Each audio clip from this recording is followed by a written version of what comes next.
অনেকের হয়তো মনে হয় শুধু যখন শনির সাড়ে সাথী থাকে কিংবা শনির ধাইয়া থাকে বা মহাদশা থাকে তখনই হয়তো কোনো শনি রিলেটেড সমস্যা আসে বা ব্লকেজেস আসে, কিন্তু তা কিন্তু নয়।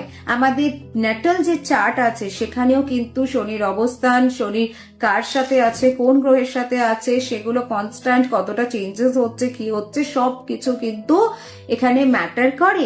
শুধু সাড়ে সাথী বা ধাইয়া চললেই শনি দেবের দিক থেকে কোনো ব্লকেজেস আসছে তা কিন্তু ম্যান্ডেটরি নয়।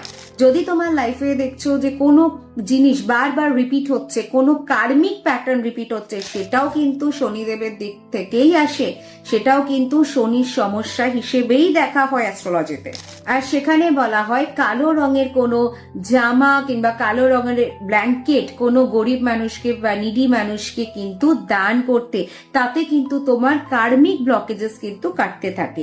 নেক্সট হচ্ছে ফিনান্সিয়াল বাধা আসছে, বারবার টাকা পয়সা সংক্রান্ত সমস্যা আসছে, লাইফে কোনো স্টেবিলিটি নেই, টাকা আসছে কিন্তু হাতে থাকছে না, তো টাকা সংক্রান্ত তোমার কোনো মানসিক শান্তি নেই জীবনে, টাকা সংক্রান্ত পিস সম্পূর্ণ শেষ।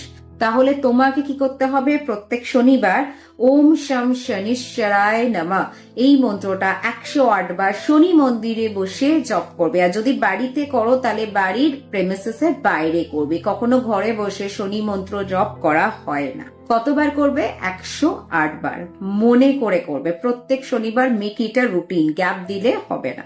শনি কোনো দশা মহাদশা যদি চার্টে আছে এই মুহূর্তে, তাহলে সেটা খণ্ডানোর জন্য প্রতিদিন নিঃস্বার্থভাবে কাককে, কুকুরকে, বলা হয় কালো কুকুরকে, বাট আমি বলি যে কোনো কুকুরকে পারলে খাওয়াও, নিঃস্বার্থভাবে করো, তুমি এমনিতেই রেজাল্ট পাবে। শনিদেব কিন্তু শুধুমাত্র নীলমের আংটি পরলে আর কোনো জাস্ট উপায় করলেই কিন্তু খুশি হয় না, সে কিন্তু লাইফে ডিসিপ্লিন চায়, সে কিন্তু মানুষ যাতে নিঃস্বার্থ ভাব নিয়ে করুক কারোর জন্য সেটা চায়, তার থেকে নিচু শ্রেণীর মানুষের জন্য কিছু করুক বা কারোর জীবনকে সাজিয়ে তোলার জন্য কিছু করুক, সে কিন্তু সবসময় সেটাই চায়। আর শনিদেবকে তুষ্ট করতে হলে এটাই করবে, কাককে হোক, কুকুরকে হোক বা সাথে যে কোনো অ্যানিমালসকে যতটা পারো নিঃস্বার্থভাবে সেবা করো।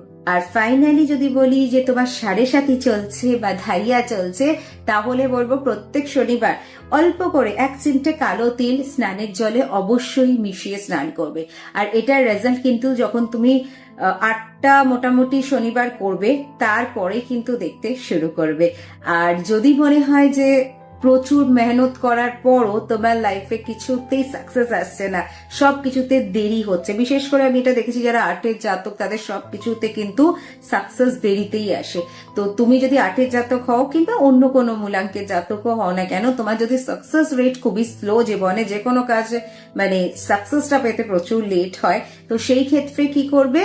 সর্ষে তেলের প্রদীপ অবশ্যই জ্বালাবে প্রতি শনিবার করে যে কোনো অশ্বত্থ গাছের নিচে। উপায়টা করে দেখো, 3টে থেকে 4টে বা 4টে শনিবার যদি করবে, তাতেই দেখবে তুমি কিন্তু মিরাকুলাস রেজাল্ট পাবে। তাই এরকম ঝটপট ছোট ছোট টিপস পাওয়ার জন্য ফলো করে দাও আমার চ্যানেলকে, আর বেশি বেশি করে ভিডিওটা শেয়ার করো যাতে তোমার সাথে সাথে যাদের লাইফে এই শনি রিলেটেড সমস্যাগুলো আছে তারাও যাতে সেখান থেকে বেরিয়ে আসতে পারে, তারাও যাতে পরিত্রাণ পায়, নিজের লাইফে এগিয়ে যেতে পারে।